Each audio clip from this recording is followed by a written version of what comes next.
Selamat pagi Pak, perkenalkan saya Dr. Tokan yang bertugas di klinik pada pagi hari ini. Boleh tahu dengan Bapak siapa, umurnya berapa, dan pekerjaan sehari-harinya apa ya Pak? Nama saya Bapak Leo, saya berumur 25 tahun. Saya bekerja sebagai pegawai kantoran, dok.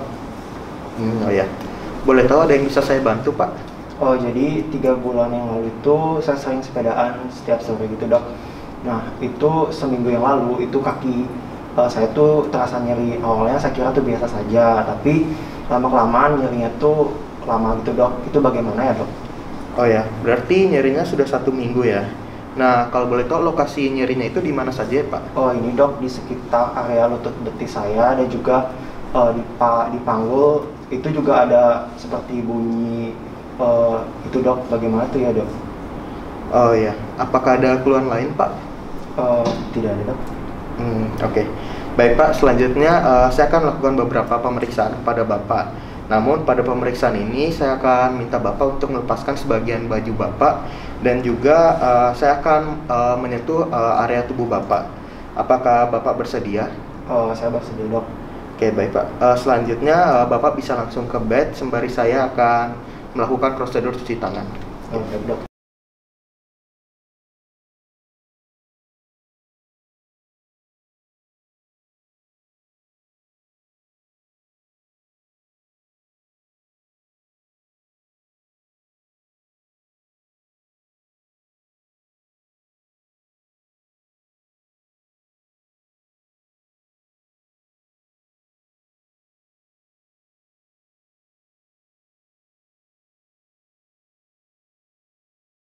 Baik Pak, di sini saya akan nilai cara Bapak berjalan. Boleh minta tolong Bapak berjalan dari sana kemari Pak?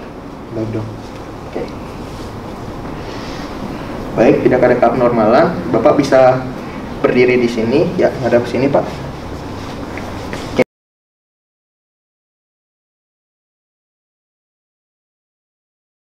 Oke. Selanjutnya saya akan melakukan inspeksi pada daerah panggul dari pasien. Pak bisa minta tolong bajunya diangkat Pak. Ya, diangkat lagi yang belakangnya Pak.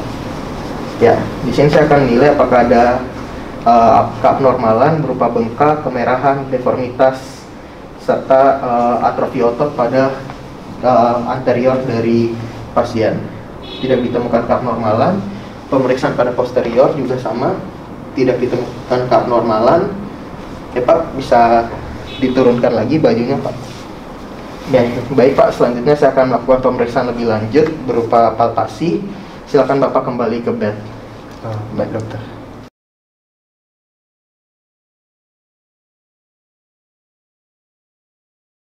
Oke, baik Pak, di sini saya akan melakukan pemeriksaan berupa palpasi. Sebelumnya Pak, saya minta tolong Bapak untuk mengangkat baju Bapak sedikit. Baik, dok. Oke. Baik, di sini saya akan melakukan palpasi di mana saya akan mencari bony marknya di sini, yakni adalah bagian sias dari pasien. Oke. Sias ditemukan. Ya. Sias juga ditemukan. Keduanya dalam kondisi sejajar dan tidak terdapat kelainan. Apakah ada nyeri Pak? Tidak ada, dok. Oke. Baik, selanjutnya saya akan melakukan palpasi untuk mencari greater trochanter. Oke, Pak bisa kakinya diangkat sedikit. Baik, dok. Bukan dikit. Ya. Greater trochanter ditemukan. Apakah ada nyeri Pak? Tidak ada, dokter. Oke, baik, bisa diturunkan lagi. Selanjutnya saya akan melakukan pemeriksaan untuk pada tulang simfisis pubisnya, yang mana sejajar dengan greater trochanter. Permisi ya Pak. Oke. Apakah ada nyeri? Tidak ada, dokter. Baik Pak, selanjutnya saya akan memeriksa bagian posterior dari tubuh Bapak. Boleh minta tolong Bapak untuk berbalik. Baik, dok. Baik, selanjutnya saya akan memeriksa bagian posterior dari pasien. Di sini saya akan meraba dari bony marknya, yakni posterior superior spina iliaca. Baik, sudah ditemukan. Apakah ada nyeri Pak? Tidak ada, dokter. Oke, tidak ditemukan keabnormalan pada bagian posterior dari pasien. Baik Pak, bisa kembali berbalik lagi. seperti semula.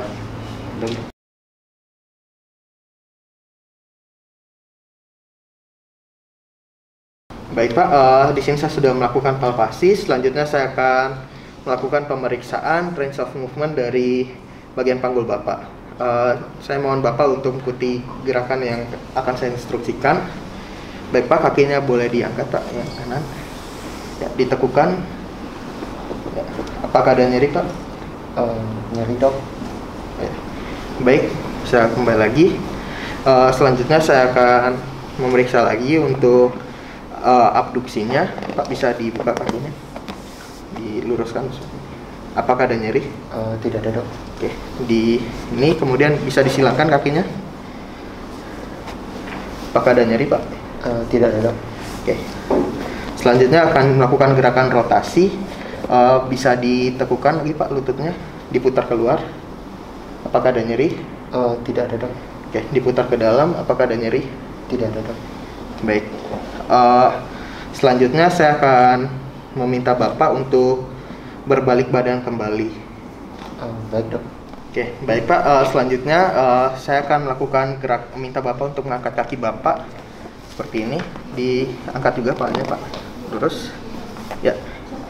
Apakah ada nyeri Pak? Tidak ada dok. Oke.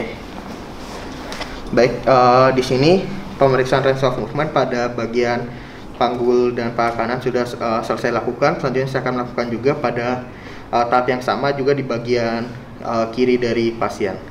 Dan selanjutnya saya akan minta Bapak untuk berbalik badan kembali. Baik dok.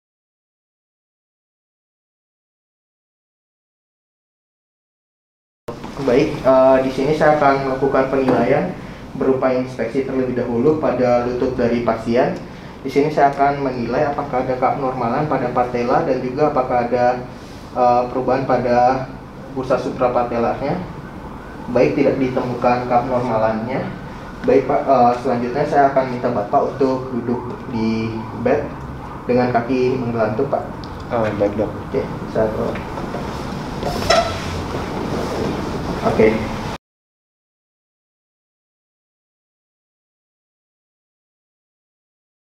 Baik, di sini saya akan melakukan penilaian dengan melakukan palpasi pada lutut dari pasien. Di sini yang pertama saya akan meletakkan jari-jari saya di antara sisi, di kedua sisi dari tendon patella.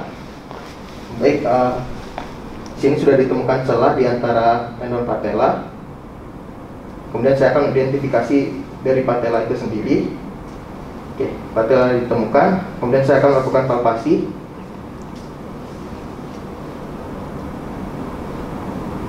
Dan juga ini tendon patellanya dipalpasi. Selanjutnya saya akan mengecek dari kolateral ligamennya. Oke, baik. Selanjutnya Pak, boleh minta tolong Bapak untuk mengayunkan kaki kanan Bapak ke depan. Oke, baik, ligamen dari pasien masih dalam kondisi baik. Selanjutnya saya akan melakukan pemeriksaan lebih lanjut. Bapak bisa terlentang kembali di bed. Baik dok. Baik, setelah pasien berbaring, di sini saya akan melakukan palpasi lagi untuk mencari kantong dari suprapatelarnya, prepatelar, infrapatelar, dan juga pesanserinya. Di sini saya akan melakukan palpasi dimulai dari 10 cm di atas patella. Kemudian saya akan turun terus meraba kantongnya.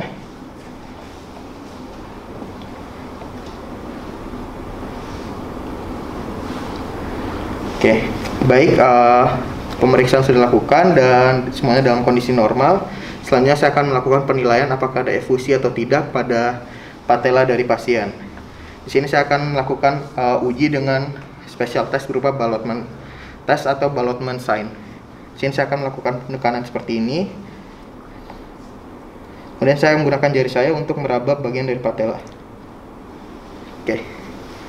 Tidak ditemukan cairan yang berlebih di mana jari saya masih bisa menyentuh dari patella. Baik, selanjutnya saya akan melakukan uji dari range of movement dari kaki pasien terlebih di lutut pasien. Di sini saya akan minta pasien untuk mengikuti instruksi saya. Baik Pak, yang pertama bisa tolong Diteguhkan Pak, maksimal Pak. Oke, oke, bisa luruskan lagi. Apakah ada nyeri Pak tadi? Tidak ada dok. Baik.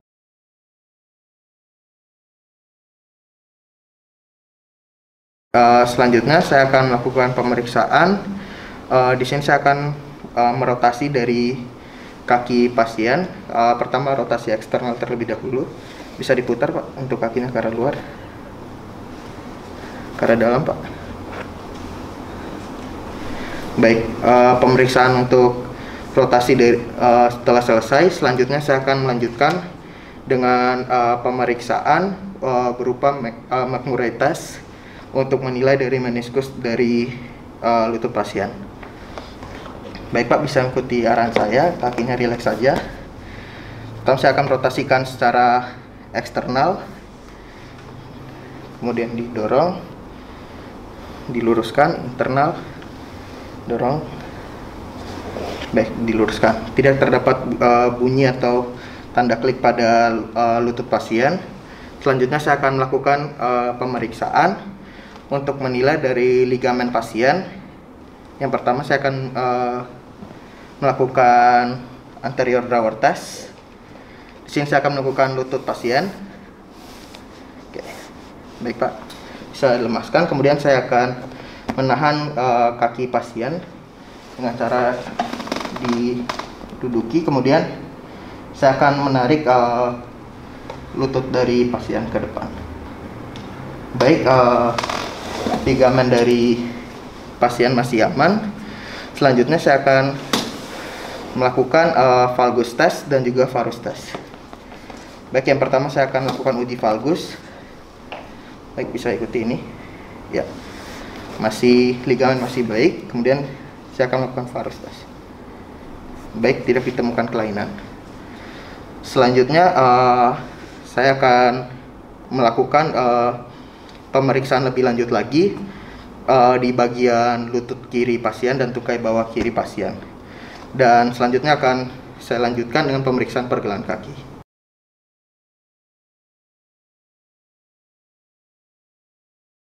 Baik, selanjutnya saya akan melakukan pemeriksaan dari pergelangan kaki dan kaki pasien. Yang pertama saya akan melakukan inspeksi terlebih dahulu di kaki pasien. Yang pertama di pergelangan kakinya tidak terdapat deformitas, pembengkakan, kemerahan, atrofi otot dan keabnormalan lainnya. Kaki kiri dan kanannya juga simetris, kemudian dari ujung kakinya juga sudah simetris. Selanjutnya saya akan melakukan pemeriksaan berupa pemeriksaan palpasi. Di sini yang akan saya lakukan pertama yakni adalah mempalpasi daerah pergelangan kakinya. Oke, pergelangan kaki, apakah ada nyeri Pak? Tidak ada dokter. Oke, selanjutnya saya akan melakukan palpasi dari tendon Achillesnya secara terus menerus sampai ke arah bawah menuju ke calcaneus. Oke, apakah ada nyeri Pak? Tidak ada dok. Baik, selanjutnya saya akan identifikasi dari lateral malleolus dan medial malleolusnya. Yang pertama lateral malleolus, apakah ada nyeri Pak? Tidak ada dok. Medial malleolus, ada nyeri Pak? Tidak ada dok. Baik, selanjutnya saya akan melakukan penilaian dari metatarsalnya, dimulai dari metatarsal pertama sampai metatarsal kelima.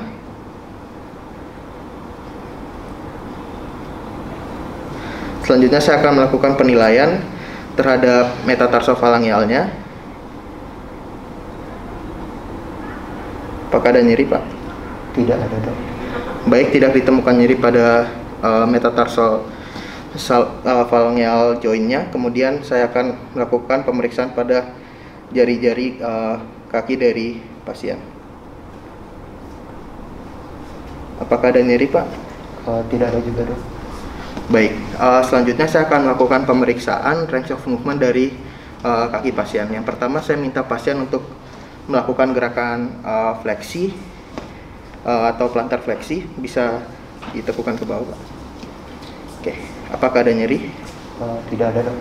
Baik, kedua kaki simetris, kemudian bisa gerakan ekstensi atau dorsal fleksi. Oke, apakah ada nyeri Pak? Tidak ada dok. Oke, baik, bisa kembali lagi. Selanjutnya bisa melakukan gerakan inversi dengan menekuk ke dalam, Pak. Apakah ada nyeri, Pak? Tidak ada, dokter. Oke, gerakan sebaliknya eversi. Oke, apakah ada nyeri, Pak? Tidak ada, dokter. Baik. Selanjutnya saya akan melakukan pemeriksaan berupa anterior drawer test dan juga posterior drawer test. Yang pertama akan saya lakukan yakni akan memegang kaki pasien seperti ini, kemudian bagian bawah, dan saya akan tarik ke depan. Tidak ditemukan kelainan. Belakang juga tidak ditemukan kelainan.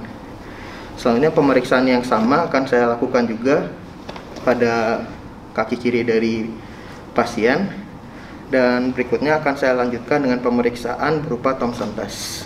Selanjutnya saya akan minta Bapak untuk berbalik badan ke arah bed. Baik, dokter. Baik, pasien sudah berbalik badan. Selanjutnya saya akan melakukan special test terakhir, yakni adalah Thomson test untuk menilai tendon Achilles dari pasien. Pertama saya akan megang dan meramas bagian ini. Ya, kaki pasien tertarik, menandakan tidak ada ruptur dari tendon Achilles. Kemudian kaki kirinya. Ya, kaki kiri pasien juga tertarik, menandakan Thomson test dari kedua kakinya adalah negatif dan tendon Achilles dalam kondisi baik-baik saja. Baik Bapak, pemeriksaan dari ekstremitas bawah Bapak sudah selesai. Selanjutnya Bapak bisa kenakan lagi celana Bapak, dan juga Bapak bisa kembali menuju kursi sembari saya akan melakukan tindakan aseptik. Baik, dokter.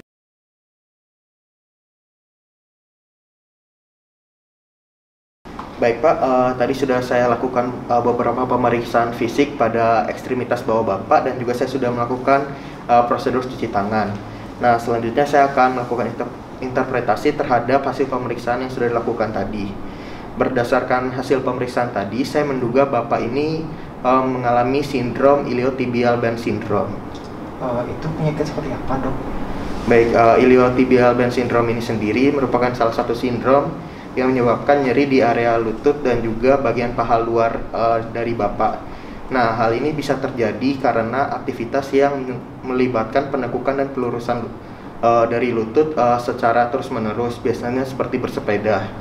Nah, hal ini bisa terjadi karena saat melakukan penekukan dan pelurusan dari lutut Bapak itu bisa menyebabkan adanya gesekan dari iliotibial band dan juga tonjolan pada femur atau tulang paha Bapak.